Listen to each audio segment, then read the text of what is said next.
Please, thank you for this unsolicited testimonial. And now, by special permission of the Commander-in-Chief, me, here is Mars' first space explorer, Colonel Cosmic.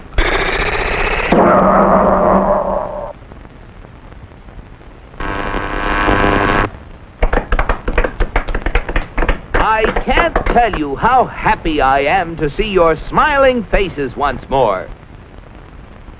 First, let me say that this trip was made possible only by our dauntless chief, Og the Magnificent, introducer of Og Power, which runs most of our industry, and inventor of Og Speed, which doubles the original Og Power.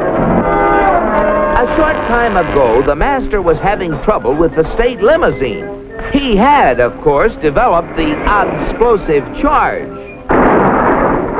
But it was inclined to get a little out of hand, just slightly.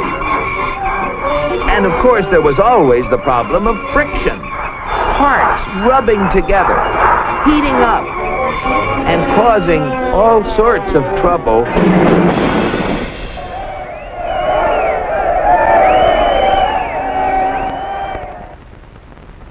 But our leader was undaunted. He immediately ordered our first expedition into space to bring back the secret of how other planets got their state limousines to run smoothly. The target was picked with painstaking scientific accuracy. Destination Earth. You all know with what eagerness I volunteered for the mission, and with what confidence I took off.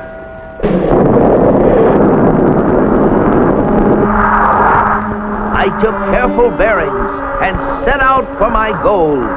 It seemed no time till I was approaching a country of Earth called, the United States of America. I set her down like a feather.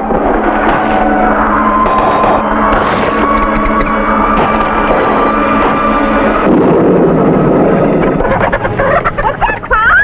What's all the racket? Naturally, I protected government property by making the saucer invisible. They're after the chickens, Ma! And though the natives showed great interest in me, I decided to make myself invisible too. Seeing moving lights in the distance, I headed for them. What phenomenal luck! I had landed close to what seemed to be an endless procession of state limousines. They moved quickly, and yet with fantastic smoothness. I just had to get a closer look at one of those Earthmobiles.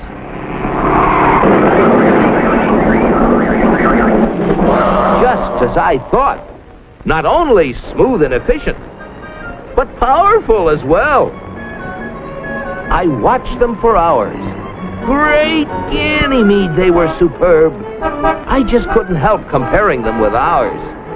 If you call that a comparison. Surely these vehicles must be the property of the highest officials. I was wrong. It seems that almost everybody in this country has one of those, they call them automobiles. They use them for transportation, for business, for pleasure. They use them for all sorts of things. I found that these vehicles gather at places called service stations, where they are fed, lubricated, that's how they beat friction, and given the finest care. The source of their nourishment was something called petroleum. A power source like that must be a highly prized state secret. I had to find out about it. Perhaps the secret lay within this government archives building. It was heavily guarded, but casting discretion to the winds, I walked boldly inside. Their code was remarkably easy to break. They merely substituted the word oil for petroleum. And I soon got hold of a veritable mine of classified information. I began to assimilate the material.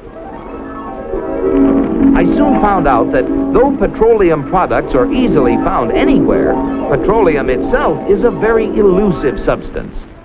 Experts have to search for it constantly in all the most likely and unlikely places with all kinds of scientific devices.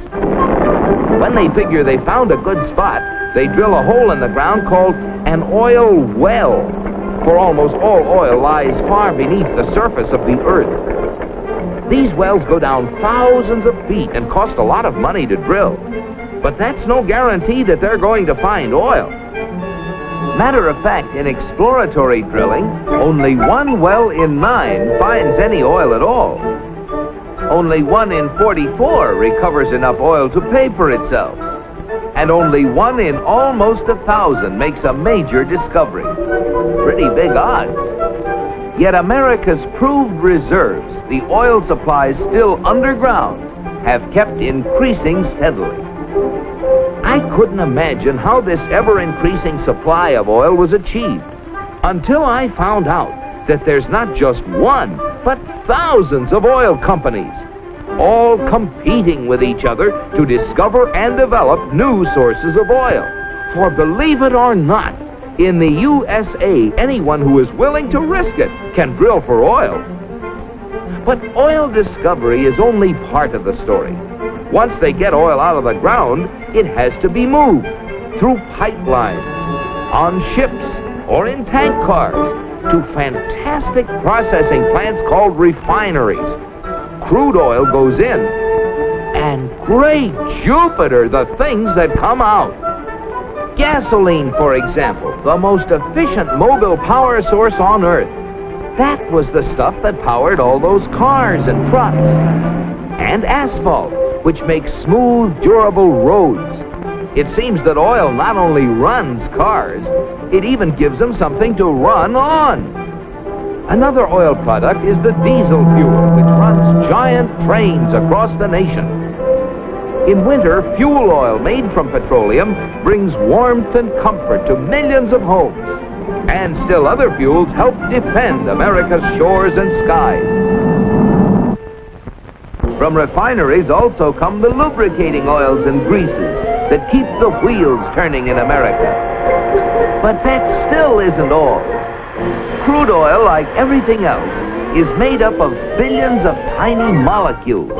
And using the magic of research, oil companies compete with each other in taking the petroleum molecule apart and rearranging it into, well, you name it, fabrics, toothbrushes, tires, insecticides, cosmetics, weed killers, a whole galaxy of things to make a better life on Earth.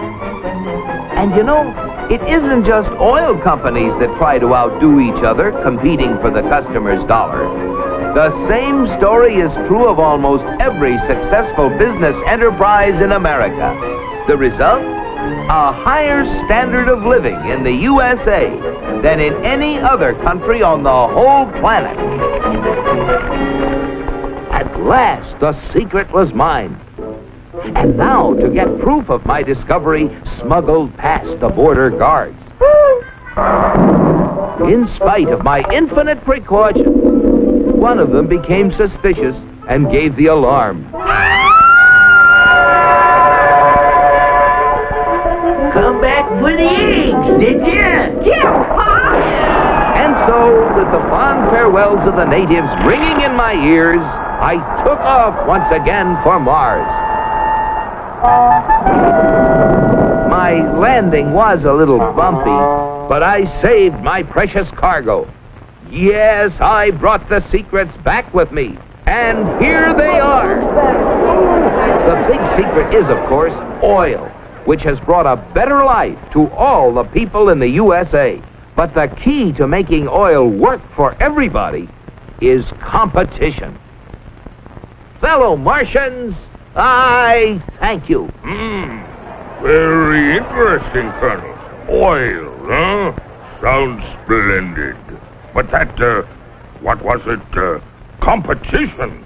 Not our kind of thing at all. Why, competition is downright un-Martian. Oil? You'll have oil for everybody. That's what we need. Oh, boy, oil.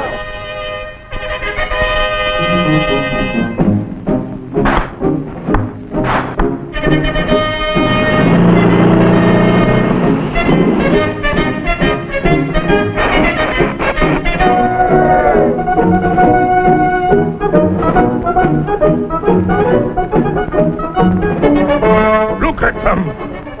You know what this means, Cosmic? You bet I do, Og. It means that you're through. So why don't you get lost?